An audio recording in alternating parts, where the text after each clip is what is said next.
আসসালামু আলাইকুম গাইস, চলে আসছি ব্যাচেলর টিমের পক্ষ থেকে।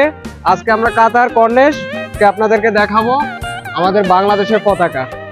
ঠিক আছে, বাংলাদেশের পতাকা। কাতার সরকারকে অনেক ধন্যবাদ, শেখ তামিমকে, যে আমাদের বাংলাদেশের পতাকাটা এখনো রাখার জন্য। 2022 সালে ফিফা ওয়ার্ল্ড কাপের জন্য এই পতাকাটা লাগানো হয়। সব দেশের পতাকা আছে এখানে, কিন্তু আমাদের বাংলাদেশের পতাকাটা এখনো দেখা যাচ্ছে, এখনো লাগানো আছে। আমাদের ব্যাচেলর টিমের পক্ষ থেকে আমাদের সাথে আছে এখন আমাদের নবী ভাই। নবী ভাই, আপনি কিছু বলেন। তো আমি বলবো যে আমাদের বাংলাদেশের হয়তো টিমটা নাই, বিশ্বকাপের ভিতর মানে নাই, কিন্তু আমরা ফুটবল খেলাকে অনেক অনেক পছন্দ করি। আর এখানে আমরা দেখতে পাইলাম যে 2022 সালে যে খেলাটা শেষ হয়েছে, এখানে কাতার সরকার আমাদের স্মৃতিটা এখন পর্যন্ত তুলে রাখছে।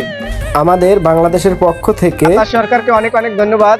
আর আসল কথা হলো যে আমাদের বাংলাদেশি ভাই বিরাদাররা অনেক কষ্টের কারণে হয়তো আমাদের বাংলাদেশি যে ভাই বিরাদাররা অনেক কাজ করছে, পরিশ্রম করছে, অজস্র পরিশ্রম করছে। কারণ 8টা স্টেডিয়াম উঠানোর জন্য আমাদের বাংলাদেশি ভাই বিরাদাররা অনেক পরিশ্রম করছে। এখানে আমরা দেখতে পাচ্ছি যে প্রতিটা দেশের ক্ষেত্রে আমাদের বাংলাদেশি ভাই বিরাদার অনেক এগিয়ে আছে এই স্টেডিয়ামের জন্য।